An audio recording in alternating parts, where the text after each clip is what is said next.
আসসালামু আলাইকুম। আমরা কয়েকদিন ধরে কিছু মানুষের আ কার্যক্রম লক্ষ্য করছি, উদ্বেগের সাথে লক্ষ্য করছি যে তারা ইনিয়ে বিনিয়ে কিছু সাংবাদিক, ইনফ্লুয়েন্সার, সোশ্যাল মিডিয়া অ্যাক্টিভিস্ট এরকম অনেকেই দেখছি যে ইনিয়ে বিনিয়ে একটা জিনিস বোঝানোর খুব চেষ্টা করছে যে জিনিসটা খুবই হাস্যকর। বাংলাদেশে টো বলে কোনো কিছু নাই। ভারতীয় আধিপত্যবাদ এই দেশে কোনোদিন হয় নাই। এর সাথে আবার এমন কিছু রাজনৈতিক দলও এটাকে হাস্যকর পরিস্থিতিতে নিয়ে গিয়েছে, যারাই এতদিন ধরে এই ভারতের গোয়েন্দা সংস্থা, ভারতের আধিপত্যবাদের বিরুদ্ধে কথা বলেছেন। তো ওই যে একটা কথা আছে না যে, "যে যায় লঙ্কা সে হয় রাবণ।" পরিস্থিতিটা অনেকটা এরকম। তো সুখ দেখলে দুঃখের কারণগুলো খুব দ্রুত ভুলে গেলে ওই সুখ কিন্তু বেশিদিন থাকে না, থাকবেও না। আমি একজনকে দিয়ে আজকে উদাহরণটা আপনাদেরকে দেব। এইটা উনাকে দিয়ে যদি দেই, তাহলে মোটামুটি অন্যদের উদ্দেশ্যটা কি, সেটা আপনারা নিজেরা যদি একটু চিন্তা করেন, ওইটার সাথে মিলালে সবগুলো আ বুঝে ফেলতে পারবেন। বিবি নুরুল হক নূর এই দেশের উদীয়মান একজন তরুণ রাজনীতিবিদ ছিলেন। তো ছিলেন কেন বললাম? সেটা হচ্ছে যদি সম্মুখ যোদ্ধা হিসাবে চিন্তা করেন, আমাদের চাইতে তিনি উৎকৃষ্ট মানের আওয়ামী বিরোধী একজন রাজনীতিবিদ বা যোদ্ধা যেটাই বলেন, অনেক কিছু করেছেন এবং তার প্রতিদানও বাংলাদেশের মানুষ তাকে দিয়েছে। অকুণ্ঠ ভালোবাসা, অপরিসীম ভালোবাসা নুরুল হক নূর পেয়েছেন। আহ, না চাইতেই তিনি টাকা পয়সা পেয়েছেন। আমি নিজেও আমার এখানে অনেক বন্ধু বান্ধবের কাছ থেকে আহ, মানে একটা বিশেষ সংগঠন তারা করেছিল, আমি নিজে বলেছি ভাই ওদেরকে কিছু টাকা দেন। মাঝে মধ্যে এখান থেকে অনেক টাকা পয়সাও গিয়েছে, আমি নিজেও জানি। আমি নিজেও পার্টিসিপেট করেছি, আমার পকেট থেকে টাকাও দিয়েছি, তার পক্ষে কথা বলেছি, অনেক ভিডিওতে, পোস্টে তার পক্ষে কথা বলেছি। তো উনি যেই ত্যাগ স্বীকার করেছিলেন সেটার জন্য উনি ওনার ভালোবাসাও পেয়েছেন। কিন্তু একটা জিনিস বলে রাখি, বিবি নুরুল হক নূর তিনি একজন সাহসী মানুষ। তিনি ঢাকা বিশ্ববিদ্যালয়ে যেই সময়ে যেভাবে কথা বলেছেন, যেই মার খেয়েছেন, আমি নিজে হলেও মানে ভাহ মারার কিছু নাই, আমি নিজে হইলেও ওই ধরনের পরিস্থিতিতে ওইভাবে সামনাসামনি গিয়ে এই মারামারি মার খাওয়া এই পর্যন্ত টিকতাম কিনা আমি জানি না, কিন্তু তিনি সেটা করেছেন। বাট আরেকটা জিনিস বলে রাখি, পৃথিবীতে যত মানে চোর বাটপার ডাকাত, তারপরে প্রতারণার সাথে জড়িত যারা ছিনতাইকারী, সাহসী লোক কিন্তু আওয়ামী লীগের লোক কিন্তু সাহসী আছে, বুঝছেন? মানে বেশিরভাগ চোর বাটপার এই একটু উচ্ছৃঙ্খল টাইপের, হিংস্র টাইপের, যাদের ভেতরে কোনো মনুষ্যত্ববোধ কাজ করে, এই ধরনের লোকজন কিন্তু আওয়ামী লীগ করে বেশি। তো সাহস আছে, মার খেতে পেরেছেন, এটা দিয়ে সবকিছু পরিমাপ করা যাবে না। তখনই যাবে যখন আপনার সবকিছু দেশের জন্যই হবে। একটা সময় এসে মানুষের কাছ থেকে বিকাশের টাকা পয়সা নিয়ে ভাইকে গাড়ির ডিলারশিপকে করে দেয়া, কাতারে যায় তারপরে ব্যবসা করা, দুবাইতে গোল্ড স্মাগলারদের সাথে ব্যবসার পার্টনার নেয়া, এগুলি করলে ওই সাহসটা আমাদের কাছে মনে হইতে পারে দেশের জন্য না, আপনার নিজের ফেম, নিজের জেদ, নিজের ক্ষমতা আপনার কাছে নেয়ার জন্য, ক্ষমতায় যাওয়ার জন্য আপনি এটা করেছেন। আপনি অস্বীকার করতে পারবেন যে আপনি মুসাদের সাথে দেখা করেন নাই, এটা অস্বীকার করতে পারবেন। আপনি অস্বীকার করবেন, যে বলবেন যে আমি এটা দেখা করিনি, করতে পারবেন না। কেন করেছিলেন? কোন পরিস্থিতিতে? কোনো পরিস্থিতিতে আপনি করতে পারেন সেটা, কিন্তু আপনি করেছেন। আপনার বাংলাদেশের মানুষ, আমার মনে হয় এর চাইতে বেশি কিছু আর দরকার নাই আপনার মতো একজন ভণ্ডকে পরিচয় করার, চেনার জন্য। ওইটাই এনাফ, গুড এনাফ। এখন এরপর আপনি রাজনীতি করছেন, আমরা কিন্তু তেমন কিছুই বলছি না। আপনার মতো আপনি করেন, সব চিটার বাটপার দিয়েই তো রাজনীতিটা চলছে এই দেশে। আপনার মতো আরেকটা ছোট চিটার যোগ হইলো, সমস্যা কোথায়? কিছু সময় তো আপনি হাসিনার বিরুদ্ধে কথাবার্তা বলেছেন, গুড, করেন, কোনো সমস্যা নেই। হঠাৎ করে এসে আপনি আমাদের বিরুদ্ধে কথা বলা শুরু করলেন। আপনাদেরকে বলে রাখি, ওনার সাথে তো আমার এই মানে গতকালকেও ওনার সাথে আমার টেক্সট চালাচালি হয়েছে। উনি টেক্সট পাঠিয়েছেন, একটা মেসেজ পাঠিয়েছেন, কি পাঠিয়েছেন, কি বলতে চেয়েছেন ওইটা আমি শেষ অংশে বলছি আপনাদেরকে। তো ওনার সাথে ভালো সম্পর্ক। এর মাঝখানে একবার ওই যে মুসালের সাথে দেখা করার পরে আমি ওনার বিরুদ্ধে একটা ভিডিও করেছিলাম, উনি কিভাবে মানুষের কাছ থেকে টাকা পয়সা টয়সা নেয় এটা নিয়ে। তারপরে আবার ওনার সাথে সম্পর্কটা উনি ভালো করেছেন। তা আমি চিন্তা করেছি খামাখা ওর সাথে ঝামেলায় যাওয়ার দরকার নেই, ঝামেলায় যায়নি। হঠাৎ করে এসে আপনি 2 দিন আগে বিদেশে বসে থাকা ইউটিউবার, ফেসবুকার এরা হচ্ছে গিয়ে বাংলাদেশে পরিস্থিতি ঘোলা করার চেষ্টা করছে, এইটা আপনি আরো 10 মাস আগে বলেন নাই কেন? তখন দিয়ে আমাদের কাছে হেল্প চাইতেন, বিভিন্ন প্রোগ্রামের দিতেন, লিঙ্ক দিতেন, তখনই বলতেন। তখন বললে বুঝতাম যে না, আসলে আমরা কোথায় এই দেশে বিশৃঙ্খলায় তৈরি করতে চাই। আপনি সেখানে আরো কিছু খুব গুরুত্বপূর্ণ কথা বলেছেন। এই ল অ্যান্ড অর্ডার এটা তো এখনো মব জাস্টিস দিয়ে চলছে অনেক ক্ষেত্রেই।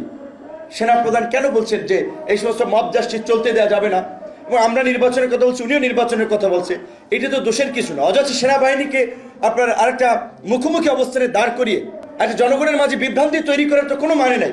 আজকে বিএনপির, আমি জানি না আজকে এই আপনার এই বর্তমান তথ্য প্রযুক্তির এই যুগে সাইবার যুদ্ধ মোকাবেলা করার জন্য তাদের প্রস্তুতি কি?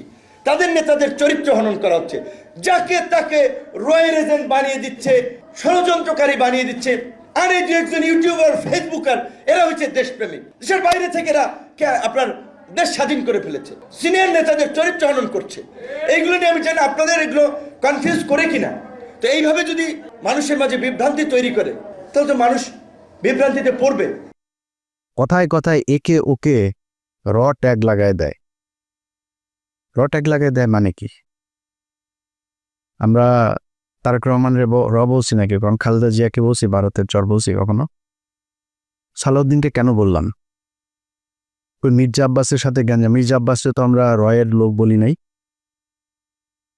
ওই গোয়ারশ্বর চন্দ্র রায়, তারে রয়ের লোক বলি, এরে বলছি। ফখরুলরে বলি। বিএনপিতে তো হাজার হাজার লক্ষ লক্ষ কোটি কোটি মানুষ, কই বলি না তো? ওই শামা ওবায়দরে বলছি। এদের বলি কেন? নিশ্চয় কারণ আছে। সবাইরে তো বলি না, আপনারও তো বলি নেই। আপনার বিরুদ্ধে যখন কথা বলছে তখন আপনি যে ওদের ওই অন্য দেশের গোয়েন্দা সংস্থার সাথে দেখা করে আসেন, আপনারা কিন্তু আমরা রয়ের লোক বলি নাই তখনও। তো যাদেরকে বলি তাদের পেছনে নিশ্চয়ই কারণ আছে। সালাউদ্দিন সাহেব শিলংয়ে গেলেন, শিলংয়ে যায় তারপরে সেখানে সাদা লুঙ্গি, সাদা পাঞ্জাবি পরে বিশাল বাংলোর মধ্যে ঠ্যাংয়ের উপর ঠ্যাং তুলে দেয়া, তারপরে তিনি বসেই করেন, লোকজনের সাথে দেখা করেন, সাক্ষাৎ করেন, ছবি তোলেন, পোলাও কোরমা খায়, আবার পছন্দ মতো নারীও সাপ্লাই পায়, সবই পেয়েছে। তো কিছুই হয় নাই। দেশে আসার পরে আজকে 10 মাস আপনাকে যদি এইভাবে কোনো একটা দেশের গোয়েন্দা সংস্থা ওই দেশে তুলে নিয়ে যাইতো, সেটা আপনার দেশের যারা যারা, যে আইন শৃঙ্খলা বাহিনীর সদস্য যারা যারা এটার সাথে জড়িত, ওই দেশের যারা জড়িত, দুই পক্ষের বিরুদ্ধে আপনি অভিযোগ করবেন না? 10 মাস হয়ে গেল।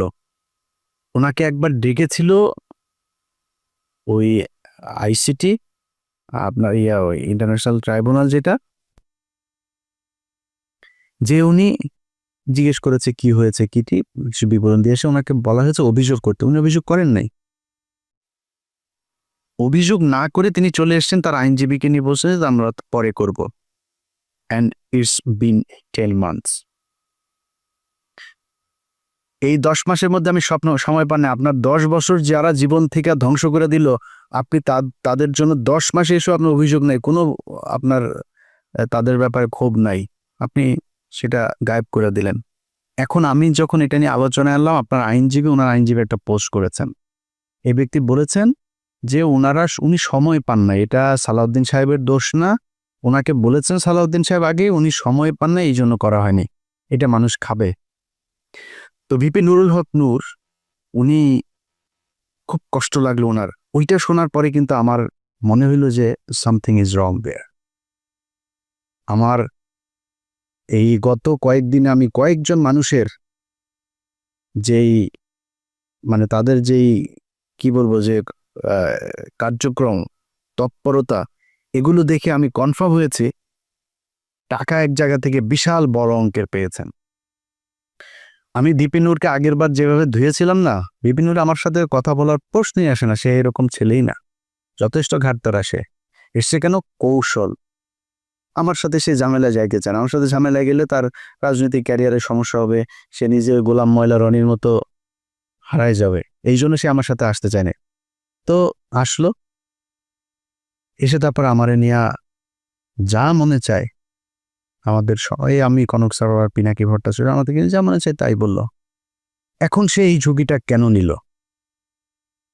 এইটার পেছনে এমন একটা অ্যামাউন্টের টাকা সে পেয়েছে যেটা তাকে বাধ্য করেছে এই কথাগুলো বলতে। ইলিয়াস আমার বিরুদ্ধে বলল, পিনাকি আমার বিরুদ্ধে বলবে, কনক সরোয়ার বলবে, সমস্যা হবে না। যেটা পেয়েছে এইটা বিশাল অঙ্কের, অনেক বড় অঙ্কের একটা অ্যামাউন্ট পেয়েছে। আরেকটা ছিল ওই যে তারেক, এও হঠাৎ করে এসে বলল, এরা তো ভাই কিছুই করতে পারেনি, সর্বোচ্চ কি পাবে? ধরেন বিএনপির সাথে যদি মিলে, বিএনপি বলবো ওকে বাপ তোমার আমি পটুয়াখালীতে একটা আসন দিলাম, ওইটারে বলবে ভাই তোমারে আমি করি, তোমার এমপির সাথে মিলামিশা কিছু কাজ টাজ দিব না, টেন্ডার দিব না। তারেকে তো দিবে না, কেউ কোনো দলের সাথে যদি যা লাগে যে আমরা তোমাদের সাথে থাকবো, ওর একক একটা পাবে না। নূর হয়তো একটা পাইতে পারে, ওরা ওইটাও দিবে না। তো ও আমার পিছনে লাগলো, আমাদের নিয়ে কথা বললো, অথচ এরা সবাই কিন্তু আমাদের সাথে খুব ভালো সম্পর্ক বজায় রাখে। মানে আমি এটা বলছি না যে আমি বিশাল আকারে কোনো কিছু, এটা না, মানে ও ভয়ে হোক আর ভালোবেসে হোক আর মানে পরিস্থিতির কারণেই হোক, আমার সাথে ভালো একটা সম্পর্ক, এবং এটা খুব স্বাভাবিক ব্যাপার, এটাই রাখা উচিত, তারা রাখেও। আমি দেশের বিরুদ্ধে যাইনি। তো হঠাৎ করে এসা একসাথে আপনি লেগে গেলেন। সো আমরা তো জানি টাকা পয়সা কোত্থেকে আসে, কোত্থেকে টাকা পয়সা দিচ্ছে। আমরা তো বিক্রি হয়নি কারো কাছে, আপনারা বিক্রি হয়ে গেলেন। কয়টা টাকার জন্য আপনার পুরো ক্যারিয়ার ধ্বংস করে দিলেন। এই বাটপার এর আগে একটা কাজ করেছিল, আমরা চলেন আমরা ওই একটা বক্তব্য শুনে আসি তার। শেখ হাসিনা যখন তাকে ডেকেছিল গণভবনে হওয়ার পরে, তখন কিন্তু সে কিছু কথা বলেছিল সেখানে। সে কথাগুলো আগে শুনি, তারপরে আমরা পরে আলোচনায় যাই। আমিও যেটা বলেছি যে আমি ছাত্রলীগের কর্মী ছিলাম না, শুধু ছোটোখাটো একটা নেতাও ছিলাম, হলের পোস্টেড ছিলাম। আর আমি বিভিন্ন প্রোগ্রামে গিয়েছি, আমি দেখেছি নেত্রীকে ঢাকা মেডিকেল যখন বার্ন ইউনিটে বিএনপির আন্দোলনের সময় যখন বিভিন্ন অকারেন্সগুলো ওঠে, তখন তিনি গিয়েছেন। আমরা রাস্তার পাশে দাঁড়িয়েছি, তাকে দেখেছি গাড়ির কালো গ্লাস থেকে, স্পষ্ট দেখতে পারিনি, টিভিতে দেখেছি। আর আজকে দেখার পর আমি অনেকক্ষণ চেয়ে রয়েছি। আমি 2.5 বছর বয়সে আমার মা মারা যায়, আর আমার ছোটো আজকে এখানে এসেছে, ওর বয়স ছিল তখন 1 বছর। আমার মায়ের এটা আমি যতটুকু মনে করতে পারি, আমি সেটা খুঁজে পেয়েছিলাম আমার প্রাইমারির একজন শিক্ষিকার মধ্যে, আমি যেই প্রাইমারিতে পড়েছি। আর আজকে আমি মাননীয় প্রধানমন্ত্রী এতদিন টিভিতে আমি ওভাবে দেখতে পারিনি, কিন্তু আজকে দেখে আসলে আমার মনে হয়েছে যে তার মধ্যে আমার মায়ের চেহারাটা আমি কিছুটা দেখতে পেয়েছি, এরকম একটা জিনিস হচ্ছে। সেজন্য অনেকে আসলে বিভিন্ন উপাধিতে বলে থাকেন। আর আমরা একটা জিনিস দেখেছি যে আসলে তিনি প্রধানমন্ত্রী হিসেবেও, আমি বলবো না তিনি প্রধানমন্ত্রী, তিনি সবার প্রধানমন্ত্রী, তারপরেও তার কিছু স্পেশাল আসলে ক্যারেক্টার যেটা আমরা দেখেছি, যে কখনো ছোট শিশুকে কোলে নিয়ে, মানে একদম সিম্পল একজন যে নারীর যে ভূমিকা, সেই ভূমিকা অবতীর্ণ। আবার যখন দেখেছি আন্দোলন সংগ্রামে, মানে তার শুনেছি ওই সময়ের তার সেই মানে ছাত্র রাজনীতি থেকে উঠে এসেছে, তার কৃতিত্বের কথা আমরা শুনেছি। আর বঙ্গবন্ধুর কথা তো এটি আসলে তো শুধু আমরা না, সারা বিশ্বের মানুষ জানে। আর তার সুযোগ্য কন্যা যদিও শেখ রেহেনা আপা আমরা রয়েছে, কিন্তু এটি তো আমরা মানে সবার মধ্যে সব গুণ এককভাবে থাকে না, কিন্তু আপা আমরা মনে করি যে আসলে যেটা বঙ্গবন্ধুর মধ্যে অনেকে বলে যেটা ছিল, তার পুরোটা মনে হয় যে আমাদের নেত্রী পেয়েছেন। আমার আপার প্রতি অনুরোধ থাকবে যে আসলে অনেকে, যেটা আমি আপা বলতে চাইনি, কারণ আমি আসলে মানে মায়ের ওই জায়গাটাকে তাকে দেখতে চেয়েছিলাম, কিন্তু সবাই ছাত্রলীগ, আমিও যেটি করেছি সবাই আপা আপা বলে, এই জন্য আমার মুখ থেকে ঘটনাটা বের হয়েছে যে আমার ছাত্রলীগের ভাই বন্ধুরাও কেন যেন আমাকে আসলে জামাত শিবির বানানোর জন্য তারা খুব একটি অপপ্রচার করেছিল তাদের ছাত্রলীগের এতগুলো এরকম একটা পোস্টে থাকা অবস্থায়। আর আপনারা দেখেছেন যে আমার পরিবারের আমি আশা করি যে মাননীয় প্রধানমন্ত্রীর কাছে আমার পরিবারের সকলের মোটামুটি একটা তথ্য আছে, সেখানে দেখেছেন যে আমার পরিবার আসলে মানে পুরো পরিবারে ছিল আওয়ামী ব্যাকগ্রাউন্ডের, কিন্তু আসলে আমি অনেক কথাই বলতে চেয়েছিলাম কিন্তু আবেগ ভালোবাসায় অনেক কিছুই ভুলে যাচ্ছি। জয় বাংলা, জয় বঙ্গবন্ধু। আর আমি প্রধানমন্ত্রীর অনেকটা প্রোটোকল, এই কারণে আমি অনেকটা আমার একটু ইচ্ছা ছিল যে বঙ্গবন্ধু শেখ মুজিবুর রহমানকে কখনো তো দেখিনি, তার কথা শুনেছি। আর তার গান যেটি আমি ক্লাস 5-এ একটা গান খুব ভালো লেগেছিল, আমাদের স্কুলের মাঠে মুক্তিযোদ্ধা সংসদ সন্তান কমান্ডের আয়োজনে একটা প্রোগ্রাম ছিল, ওখানে এরকম একটা গান ছিল, যদি রাত পোহালে শোনা যেত বঙ্গবন্ধু মরেনি, তাহলে আমরা পেতাম জাতির পিতা বিশ্বপিত মহান নেতা, এরকম একটি গান। আর বঙ্গবন্ধুর প্রেমে তো সবাই পড়েছে। আর যেহেতু আমি বলেছি আমার মাকে আমি সেই 2.5 বছর বয়সে হারিয়েছি, আমি তো প্রথমে আমার ইচ্ছা ছিল যে আমি মাননীয় প্রধানমন্ত্রীকে, যেমন ভারতের নরেন্দ্র মোদী আমরা দেখেছিলাম মাননীয় প্রধানমন্ত্রী যখন গিয়েছেন কোনো রকম প্রোটোকল ব্রেক করেই তিনি তাকে ওয়েলকাম জানিয়েছিল, আমার একটা ইচ্ছা ছিল তাকে মানে একদম ঝটিকা আগে তাকে সালাম করাটা, কিন্তু আমি ভাবছি তার পিছনে যেহেতু তার নিরাপত্তা রক্ষীরা রয়েছে সেটা বিঘ্ন ঘটবে কিনা, এই জন্য আমি যাইনি। আমি একটু মাননীয় প্রধানমন্ত্রী আপনাকে একটু, যেহেতু আমার মা নাই, আমি বলেছি আমার সেই মাতৃত্বের ছায়াটা আমি দুজনের ব্যক্তির মধ্যে খুঁজে পেয়েছি, সেটা আমার শিক্ষিকা এবং হচ্ছে আপনি, আমি একটু আপনাকে সালাম করতে চাই।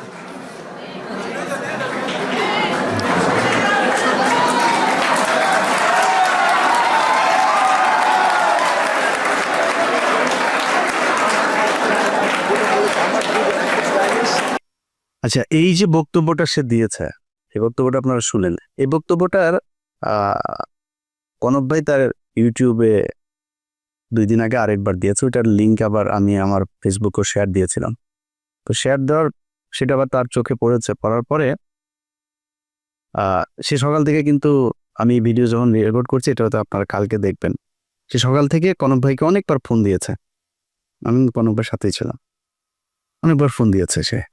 ও আমরা অন্য আলাপে ছিলাম, ফোন টোন ধরা হয়নি কার। একটু পরে সে তার ফেসবুকে পোস্ট করেছে, এসব ইউটিউবাররা তার পিছনে আগেও লেগেছিল, সে পাত্তা দেয় নাই, একটা পোস্ট করেছে সে তার ফেসবুকে। তো সে আমাকে একটা লিঙ্ক পাঠিয়েছে, এর কিছুক্ষণ আগে আবার একটা লিঙ্ক পাঠিয়েছিল আমাকে, সে ব্যাখ্যা দিয়েছে।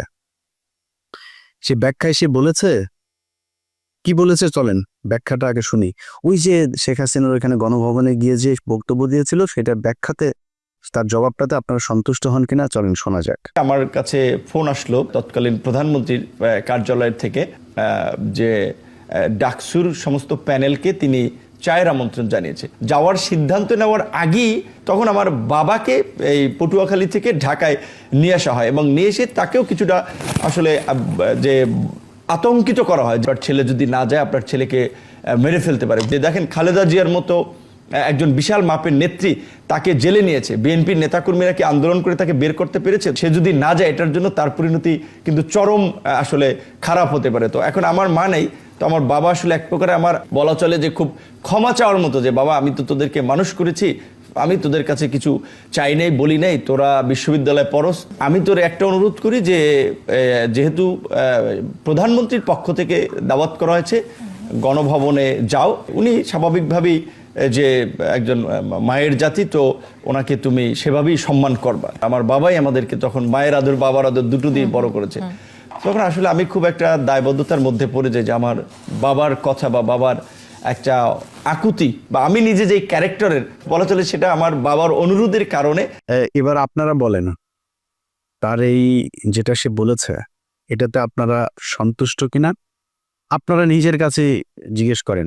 দেখেন, তাকে নাকি তার বাবাকে চাপ দিয়ে তারপরে তাকে সেখানে যেতে বাধ্য করেছে। বাবাকে আপনার কি মনে হয় ভিপি নূর যা যা করেছে সেটা যদি সাজানো নাটক না হয়, আমার তো মনে হয় প্রতিটা ঘটনাতেই তার বাবা মাকে চাপ দিয়েছে। আরে ভাই, আমার বোনের হাজব্যান্ডকে চাকরি থেকে বের করে দিয়েছে, আমার ভাইদেরকে একবার ওই জেলায় একবার ওই জেলায়, আমার ভাইরে কনস্টেবল আমার বাসার নিচে যায় দোতলা থেকে ডাক দেয়, এই নিচে নেমে আয় আমার ভাইরে। তো আমি ওইটার নাম টাম কোনো কিছু জানি না, ওই কনস্টেবল আর সাব ইন্সপেক্টর ওরা আমি খুঁজতেছি যে কারা কারা গিয়েছিল ওই দিন আমার ভাইরে, ওরা টুকারি করে কথা বলে তারপরে নিচে নামতে বসছিল। আমি তো জানি যে প্রশাসন কি করে, আপনার আব্বারে ওই দিন প্রেশার দিল, আপনার হাতে পায়ে ধরলো আইসা, আর আপনি তার পক্ষে। আপনার বলছিল যে বক্তব্যের শেষে জয় বাংলা বলবেন, জয় বাংলা বললেন কেন? না, আপনার এখানে অ্যাটেন্ড করতে বলেছে, আপনি ই করতেন। বক্তব্যের শেষে আবার আপনি বললেন আপনি ওনার একটু পায়ে শুয়ে সালাম করতে চান। এটাও আপনার বাপেরে বলছিল নাকি? বাদ দিলাম, এই দুইটাও বললাম যে ধরলাম যে তোর জয় বাংলা বলাইছে, আর পায়ে ধরেও মাপছে বলছে, এটা দুইটা বলতেও না, তোর বাপেরে ডিম টিম দিব কিছু একটা বলছে। মানে আমি ওনার বাবার ডিসরেসপেক্ট করছি না, মানে ওনার কথা অনুযায়ী ওনার বাবাকে নিশ্চয়ই মারধর করবেন, সরি ওইভাবে বলার জন্য। তো ধরলাম এটা আপনার বাবাকে মানে রিমান্ডে নিবে, মারধর করবে এরকম বলেছে। আপনার বলছিল যে আপনার মায়ের মতো শেখ হাসিনা, দুইজন মানুষ, আপনি বড় হয়ে দেখেছেন আপনার মায়ের মতো শেখ হাসিনা, এরে পিপি নূর। শেখ হাসিনা কারোর মায়ের মতো হইতে পারে না, এই পুরো দুনিয়ার মধ্যে ওই ওয়ান পিস। শেখ হাসিনার এই পিস আর সারা পৃথিবীতে জীবনে কোনোদিন জন্ম হয় নাই ফেরাউনের মতো, এটাই এক পিস, এটাই এখন এই পিস সারা দুনিয়ায় নাই, সামনে আর আসবেও না। তোর মার মতো দেখতে কেমনে হলো, তুই কেমনে বুঝলি যে তোর, আর বলে যে সে ছোটবেলায় মারা গিয়েছে, ছোটবেলায় মারা যায় তোর মার এই বয়সে, ওর বয়স তো এখন ৭৪ বছর বয়স, তুই এখন এসে কেমনে বুঝলি যে তোর মায়ের মতো? বললো এই যে নাটকগুলি, তো এগুলিতে আমরা বুঝি যে আপনি আগেও সেল হয়েছিলেন।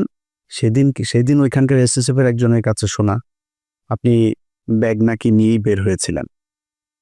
সত্য মিথ্যা এটা আপনি বলতে পারবেন, কি হয়েছিল, কেন এত কিছু করেছিলেন। আমরা যেটা বলতে চাই, অ্যালার্মিং যেটা, আপনি কি করেছেন না করেন সেটা একান্ত ভাই আপনার ব্যাপার।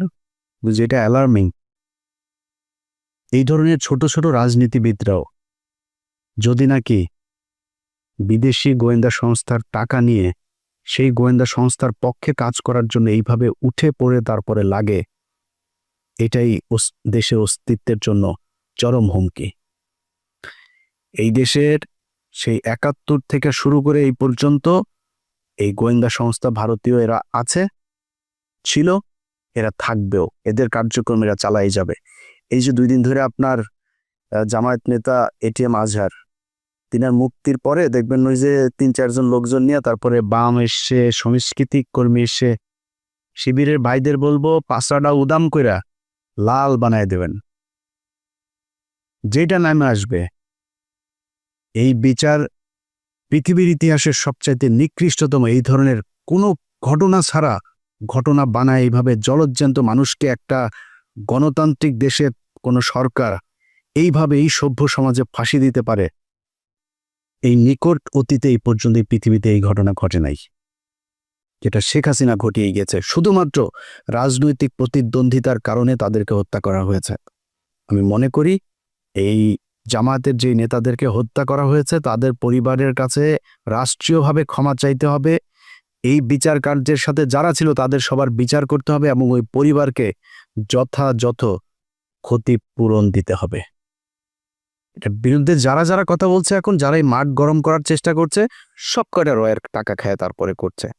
তারা টাকা দেয়, এই যে সচিবালয়ে দেখেন ভাই, পাশার মধ্যে লাতিতে বার করে দেন সচিবালয়, চাকরি নেওয়ার জন্য পোলাপান বসে আছে, সচিব নাই তাও বানাইতে আপনার সময় লাগবে। আরে ভাই, এই যেগুলি এখন আন্দোলন করছে, আর এই আন্দোলন করছে তাদেরকেও যে আমি খুব বেশি দোষ দিব তা না, হঠাৎ করে এসে এই অধ্যাদেশ দেওয়ার কারণটা কি, এটা কেন দিলে, এটার পেছনে আমার মনে হয় দেখা উচিত। তো এই মাঠ যারা গরম করার চেষ্টা করে এখন কোনো কারণ ছাড়া, এদের ব্যাপারে আমি মনে করি এনসিপি, জামায়াত ইসলাম, ছাত্রদল সবারই মাঠে থাকা উচিত, খুব তীক্ষ্ণ নজর রাখা উচিত। যে বিষয়টা নিয়ে কথা বলেছি সেটা দিয়ে শেষ করি ভাই। আপনাদের টাকা পয়সার দরকার আছে আমি জানি, ভিপি নূর আপনি অনেক সম্মান পেয়েছেন এই দেশে, আমার মনে হয় ওইটা নিয়ে সন্তুষ্ট থাকলে অনেক বেশি ভালো হইতো। অনেক টাকার মালিক হইতে পারেন নাই, অনেক টাকার মালিক হওয়ার দরকারও নাই। আপনার এক সময় টাকা পয়সা ছিল না, আপনার টাকা পয়সা দিয়ে এই দেশের মানুষ চালায় নাই, তখন কিন্তু এই দেশের মানুষ আপনার বিকাশ নূর বলে নাই। বিকাশ নূর এখন কেন বলে, এটা বলার একমাত্র কারণ হচ্ছে আপনি বিকাশে মানুষের কাছ থেকে টাকা নিয়ে দেশের বিরুদ্ধে কাজ করেছেন। দেশের পক্ষে কথা বলতেন, ভাই আমি খুব গর্ববোধ করব আমার শেষ বয়সে যদি নাকি ধরেন আল্লাহ মাফ করুক এমন কোনো সমস্যা হয়, আমারে মানুষ সাহায্য তুইলা তারপরে আমার সেই সমস্যার সমাধান করতে হয়, আর চাই একটু কষ্ট থাকবে না। আমি এইখানে বিশাল রাজকীয় জীবনযাপন করি না, এই যে কথা বলছি না, এই ছোট্ট একটা ঘরের মধ্যে ওই যে পেছনে দরজা, খুব সমস্যা হয় মাঝে মধ্যে, ওই রুম থেকে বের হইতে পারে না আমি ভিডিও তৈরি করার সময়। একদম আক্ষেপ নাই, ছোট বাসায় আছি, আলিশান জীবনযাপন করি না, সমস্যা নেই তো। ধরেন এই চেয়ে একটু ভালো বাসায় থাকতে পারতাম। আল্লাহর রহমতে যা খাইতে চাই খাইতে পারি, আল্লাহ সেই সুযোগ দিয়েছে ভাই। একটা পানি গেলার শক্তি নেই, বহুত হাসপাতালে যেয়ে খোঁজ নেন, বহু মানুষ পানিটা গিলতে পারে না, স্যালাইন দিয়া তারপরে পেটের ভেতরে খাবার দেয়। আচ্ছা না, আল্লাহ খাওয়ায় তাই আপনি খাইতে পারেন। বিলিয়ন বিলিয়ন ডলারের মালিক, ডাক্তার বলে দিয়েছে খাইতে পারবা না, এই খাইতে পারবা না, পারে না। সব দিনে 2 বেলা খাইতে হবে, এতটুকু সবজি খাবা, এতটুকু রুটি খাবা, খায়া শেষ, আর কিছু খাইতে পারবা না। কয় টাকা লাগবে আপনার খাবার খাইতে? যা চাই তাই খাইতে পারি আল্লাহর রহমতে, আলহামদুলিল্লাহ। আর কি লাগবে? হয়তো সর্বোচ্চ ধরেন একটা বাড়ি দরকার, একটা গাড়ির প্রতি আমার একটা ফ্যাসিনেশন আছে, সর্বোচ্চ চেষ্টা করব যদি জীবনে সুযোগ পাই একটা গাড়ি কিনবো ভালো দেখে। আর কি লাগবে? সচ্ছল চলাফেরা খাইতে পারলেই হলো। আল্লাহ যেন মানে এমন কোনো পরিস্থিতি তৈরি না করেন নিজের দৈনন্দিন প্রয়োজন মেটানোর মতো টাকার জন্য যেন কারো কাছে যাইতে না হয়। শুধু এই পরিস্থিতিটা না আসলেই হবে। আপনারা চাইলে এটা করতে পারতেন। অনুরোধ, যেই সাপ নিয়ে আপনারা খেলছেন, মাঝে মধ্যে খুব হাস্যকর মনে হয় আপনাদের ওইখানের কিছু ফলোয়ার টলোয়ার নিয়ে, আপনাদের কাছে এটা হাসির খোরাক মনে হয়, মানে নিয়া এটা নিয়া দেশের বিরুদ্ধে যায় না, কিছু টাকা পয়সার জন্য না এইভাবে দেশের সাথে বিট্রে করেন। এই গত 15 বছর এই দেশ রয়ের কারণে এইভাবে পরাধীন হয়েছিল, আমরা এটা ভুলে যাইনি। মুক্তিযোদ্ধা মারাইতে আসছেন, দেশের প্রতি প্রেম মারাইতে আসছেন, এখন দেশপ্রেম মারান, 71-এর রাজাকার টিয়ে দিয়া তারপরে ATM আজহারের বিরুদ্ধে ক্যাম্পেইন করেন। এত দেশপ্রেম কই ছিল আপনার? তোর বাপ যে বলছিল না যে এটা নাকি ভারত পাকিস্তান যুদ্ধ 71-এ, তোর বাপেদের বিরুদ্ধে মিছিল করছিলি বাংলাদেশে? এই মুখগুলি খুঁজে বার করেন, একটাও করে নাই। এখন মাঠ গরম করতে চায়, আওয়ামী লীগের নামে তো আসতে পারে। আজকের ভিডিওটাতে কিঞ্চিত আওয়ামী লীগকে বাম্বু দেওয়া হবে। অনেক দিন আওয়ামী লীগকে কিছু বলা হয় না, আগে খুব বলতাম, আগে ইচ্ছা মতো আসলা বাস দিতাম, ইদানিং বলি না, কারণ এখন আমরা রাষ্ট্র মেরামতের কাজে আছি, আমাদের লোকজন দেশ চালায়। আওয়ামী লীগ এখন ওরা এতিম, এই পৃথিবীর মধ্যে সবচাইতে মানে ওই যে রিফিউজি বলে না, সবচেয়ে নিম্ন কোয়ালিটির রিফিউজি হইল এরা। এদের এখন যায় ফেন্সি ডিল, বাংলা টাংলা এগুলি খাওয়ার টাকাও ওইখানে যায় অনেকের নাই, অনেকে খুব ভালো আছে, অনেকের নাই আর কি, খুব কষ্টে আছে, উন্নত কোনো দেশেও যাইতে পারে না, সুযোগ পায় নাই, বর্ডার পার হয়ে টপকায় যে কটা পারছে ওইখানে। সেই ছোটোবেলা থেকে শুনে আসছি যে এদের বাপদাদার বাড়ি নাকি ওইটা, এখন সেটা প্রমাণ পাইলাম। ওদের 71-এ ওদের মারা ছিল ওই পারে গিয়া, ওইখান থেকে ওদেরকে ওর মাদেরকে প্রোডাকশন দিয়েছে, ওই প্রোডাকশনে ওরা পয়দা হয়েছে। ওই পয়দা হওয়ার কারণে ওদের এখনও ওই পারের ওই যে টান, রক্তের যে টান, ওই টান থেকে ওরা বের হইতে পারে না। আমরা কিছু বললে আমাদের বলে পাকিস্তান, তারপরে আমরা তো পাকিস্তানি,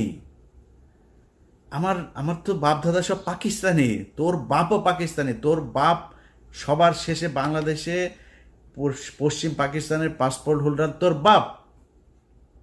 আমরা তো মানে আমরা দ্বিজাতি তত্ত্বের ভিত্তিতে আমরা তো পাকিস্তান জাতি হয়েই তো আমরা হয়েছি, কিন্তু আমরা পাকিস্তান যাই নাই জীবনে কোনো দিন।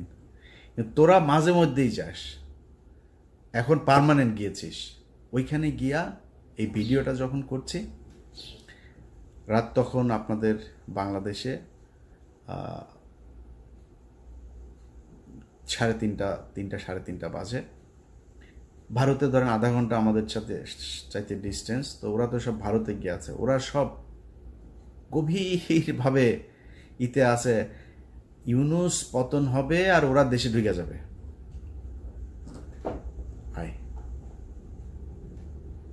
আয় বাংলাদেশে আয়, কয়দিন আগে দেখছিস না, তোরা যতবার লম্প ঝম্প করবি ততবার বিপদে পড়বি।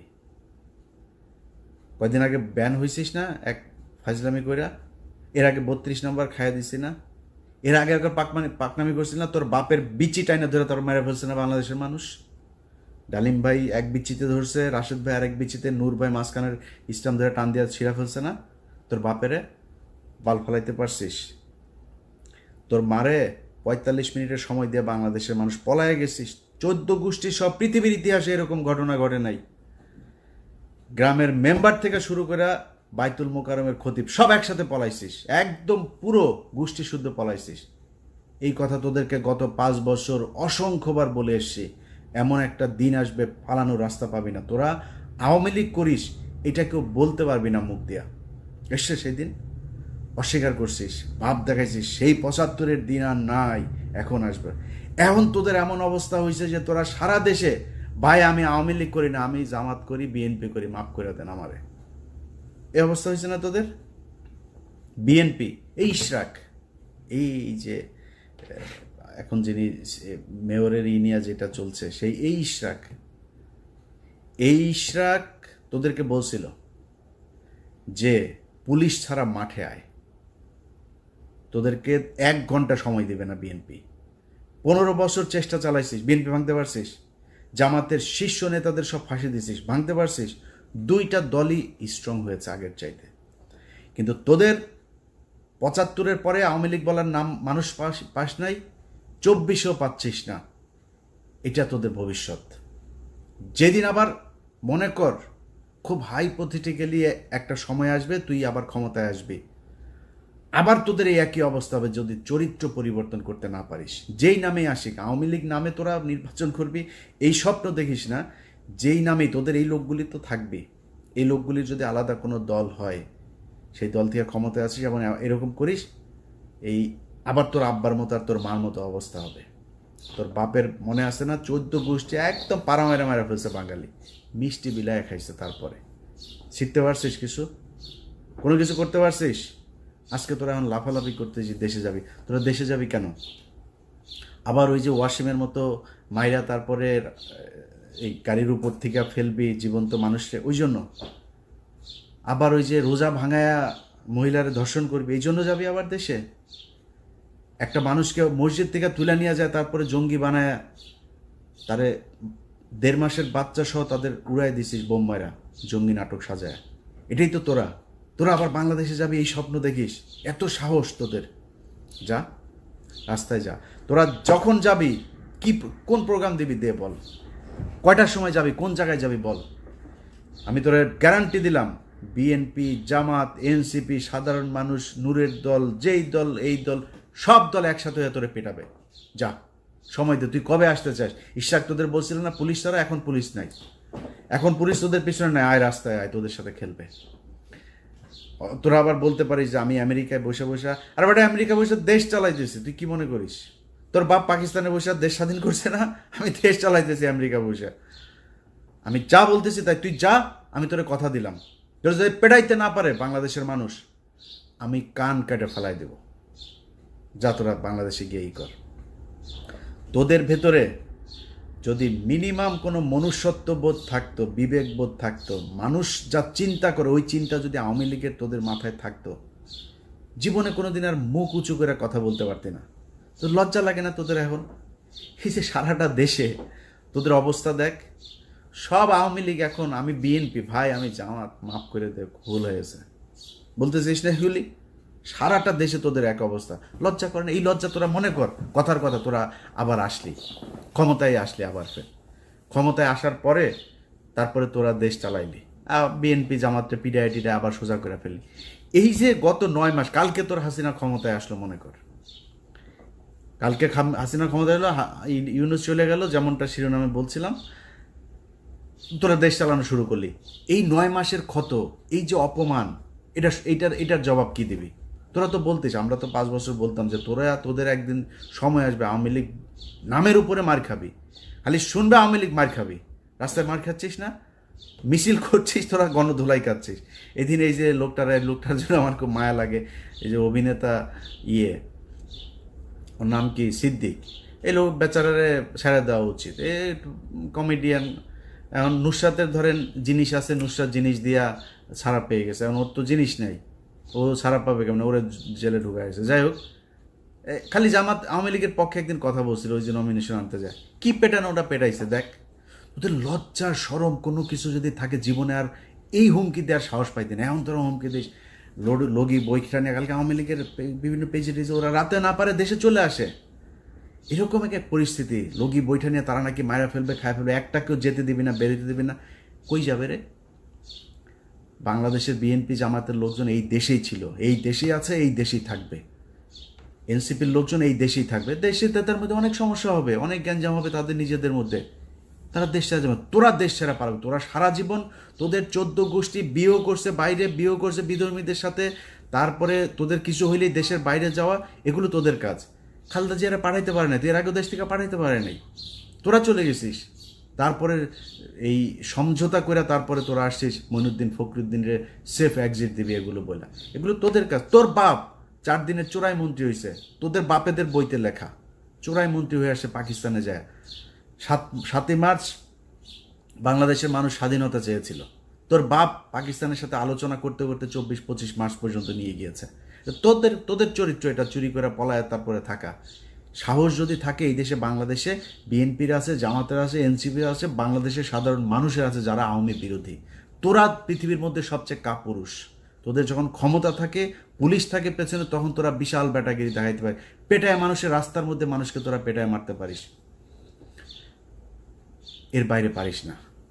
তো কথা বেশি বললাম না, শুধু এতটুকুই বলি, আওয়ামী লীগের লোকজন তোদের কপালে এখনো বিপদ আছে। তোরা এর পরের বার মনে কর এই যে যা যা করছিস, আমি আগেও বলেছি, যত তোরা কামড়াইতে যাবি তোদের কিন্তু বিপদ তত আসবে। এরপরে কিন্তু হঠাৎ করে তোর ওই টুঙ্গিপাড়া যায় কিন্তু হিসু করে দিয়ে আসবে পাবলিক, একদম চুরমার করে ভাঙচুর করে দিবে। 32 নম্বর ভাঙছি, ফালাইতে পারছিস কিছু? কোনো বাল ফালাইতে পারছিস? তোর 32 নম্বর 1 ঘন্টা নোটিসে ভেঙে দিছি, কিছু করতে পারছিস? পারবিও না। টুঙ্গিপাড়া পাঠাই দিব, কিন্তু পারবি না কিছু করতে। করবি, মানুষকে খেপাবি, মানুষ কিন্তু তোদের উপর প্রচণ্ড খেপে আছে। মানুষ এখনও সেই জায়গায় আর যাইতে চায় না। তোরা এই দেশের এতিম পোলাপান, এগুলোরে তোরা রাতের বেলা রাতের আধারে মারছিস, মারা তারপরে সংসদে হাসাহাসি করে কথা বলছিস। এটা তোদের শাস্তি শুরু হয়েছে। এই শাস্তি থেকে বের হওয়া এত সহজ না। আল্লাহ তোরা যে পরিমাণে করছিস, এই গত 15 বছর তোরা বিএনপি জামাতের বিরুদ্ধে কাজ করিস নাই, তোরা সরাসরি আল্লাহর বিরুদ্ধে কাজ করছিস, এখনও করছিস। তোদের বাপ এই যে জয় প্রতিদিন ইংলিশে পোস্ট করে, এই তো ইংলিশে পোস্ট করিস কেন? আচ্ছা, তোর বাংলাদেশ নিয়ে না তোরা রাজনীতি করিস? বাচ্চা কোথাকার বাচ্চার সারাদিনের কাজ হইলে বাংলাদেশে কেমনে জঙ্গি বানাবে মানুষ। আরে ভাই, আমার বাংলাদেশের মানুষ 80% মানুষ টুপি পরে, আর ওই ছবি নেয়, একটা মিছিল হয়েছে, ছবি নেয়, সেটা নিয়ে দেয় বাংলাদেশে নাকি আইএসআই নাকি বাংলাদেশ দখল করে ফেলেছে। শুয়োরের বাচ্চা, এত খারাপ মানুষ ওরা সারাটা বছর, এই 15টা বছর ওরা ইসলামের বিরুদ্ধে যুদ্ধ করেছে, ওরা আল্লাহর বিরুদ্ধে যুদ্ধ করেছে, তার পানিশমেন্ট আজকে তারা পাচ্ছে। এখন আবার ফাল পারে। এত তাড়াতাড়ি তোদের পানিশমেন্ট শেষ এটা মনে হয় তোদের কাছে? সময় আছে, এখনও মাপ চা। ছোট্ট একটা গ্রুপ হইলেও মাপ চা, যে আমরা মাপ চাই, আমাদের এই ভুল হয়েছে, আমরা বাংলাদেশে থাকতে চাই, রাজনীতিও যদি করতে চাইস তাহলে ওইগুলি সব মাপ চায়া টায়া, তারপরে ওদের থেকে সরে আসতে হবে। এই শেখ পরিবারে ওদের জন্মই জাউরা, এই যে শেখ মুজিব, এই শালা ছিল জাউরা, ওরে তো বাপ তো ওইখানকার, মার পেট হয়ে গেছিল প্রেম কইরা, সেই শালা বিয়ে করে না, আরেকজনের ঘাড়ের মধ্যে, লুৎফুর রহমানের ঘাড়ের মধ্যে ফেলাই দিছে। ফেলাই দিয়া তো পেটওয়ালা মাগিরে নিয়ে আসা, তো এখন মুজিব তো পয়দা নিছে, পয়দা তো জাউরা, তো এই জাউরার মানে পুরা বংশ জাউরা শালারা। এদের কথাবার্তা, এদের কাজ কাম একটা ভালো পাবে না, আল্লাহর কসম করে বললাম ভাই। এই পুরা শেখ পরিবারে একটা দেখান ভালো, একজন ভালো মানুষ আপনি দেখান। খালি পার্থ ভাই কেমনে কেমনে ওই বাসায় গিয়া পড়ছিল জানি, তো ওই এদের এই মানে এই অন্তত আওয়ামী লীগের এগুলো খায় নাই এই 15 বছর। ভেতরে ভেতরে জানি না পার্থ ভাই কি কিন্তু সামনে অন্তত খায় নাই। এর বাইরে পুরো বংশের ভেতরে দেখেন, এক জায়গায় আপনি খুলনায় যান, ওই ফরিদপুরে যান, ওই বাগেরহাটে যান, মাদারীপুরে যান, গোপালগঞ্জে যান, ওদের রক্ত যেখানে আছে সবখানে একই অবস্থা এদের। এত জাউরা এই কুত্তার বাচ্চারা। তো মানে আমি ওদের কালকের এই যে ফেসবুকের ওদের যে অ্যাগ্রাসন, এগুলো দেখা মানে আমি মানে অনেকদিন পরে ইচ্ছা হইলো, বুঝছেন, ওদেরকে একটু দোয়া দরুদ পড়ার। তো একটু পড়ে দিলাম, অনেকের কাছে খারাপ লেগেছে, মাপ চাই আওয়ামী লীগের এইভাবে বলতে হবে ভাই। যারে আপনি কুত্তারে তো কুত্তা ছাড়া কি বলবেন, ওরে ডাক দিবেন এই শেখ মুজিবের দিকে, কুত্তারে তো কুত্তা বলেই ডাকবেন, মানে শীষ দিবেন বা কিছু একটা বলে রাখবেন, বাট নাম তো কুকুরই। অতএব আওয়ামী লীগরে ওদের সাথে যদি আপনি কথা বলতে চান, ওদের সাথে ডিল করতে গেলে আপনি কোনো ঠান্ডা মাথায় ডিল করতে পারবেন না।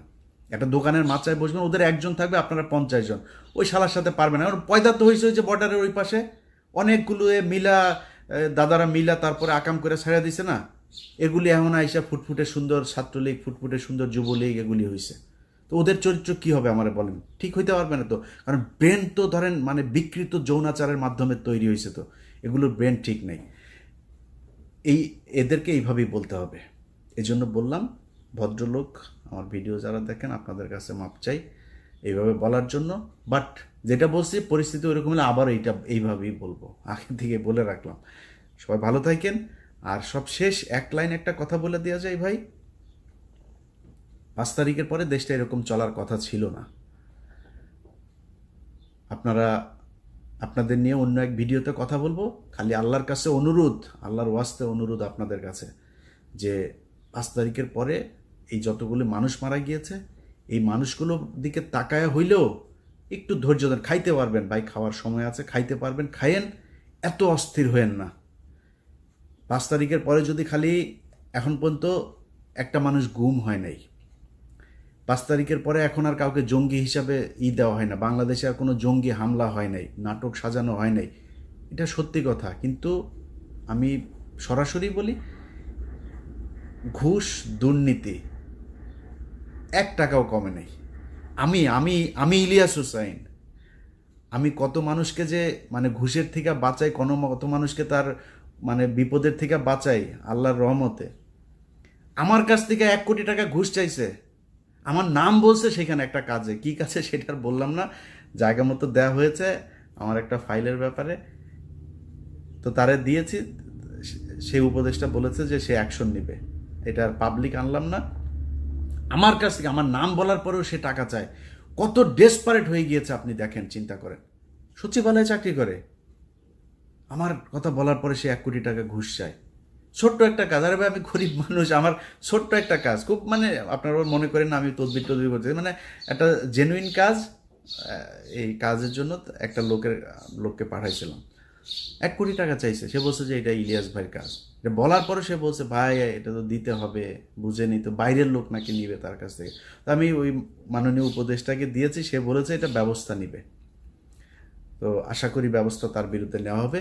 কিন্তু কথা হয়েছে যে সব জায়গায় চলছে, সব জায়গায়, এমনকি যেই মানুষগুলো মারা গেল এই লাশগুলো নিয়েও বিএনপি খায়, জামাত খায়, এনসিপিও খায়।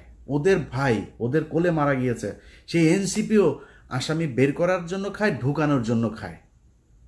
এইভাবে চলছে। এটা কোনো দেশ এইভাবে চলতে পারে না। এইভাবে চালাবেন আর দেশ ঠিক চলবে, এখানে থার্ড পার্টি এসে ঢুকবে না, এটা হইতে পারে না।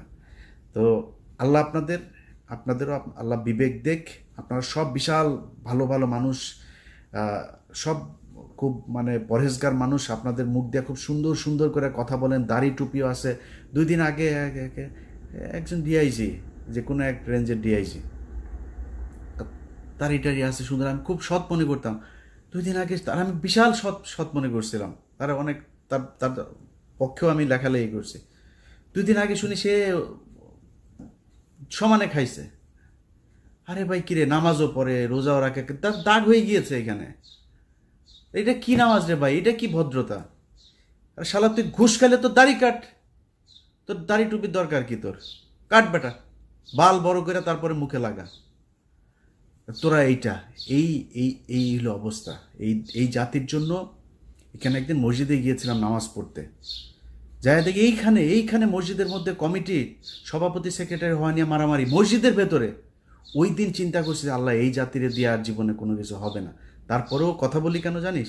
তোদের নিয়ে কথা বলি খালি পাশের এই 3 দিকে খালি ইন্ডিয়া আছে, এছাড়া বিশ্বাস করেন জীবনে এই জাতিরে নিয়ে কোনো কিছু নিয়ে কথা বলতাম না। নিজের মতো নিজে কোনো এক দেশে থাকতাম, চুপচাপ দেশে থাকলেও দেশের মতো থাকতাম, অন্তত ইন্ডিয়ার এইটা হইতো না। এখন সমস্যাটা তো হলো ইন্ডিয়া কী করে, এটা মারে আমাদেরকে, মানে মানে একদম সরাসরি কিল করে, কিলার নিয়ে এসে তারপরে মেরে ফেলে।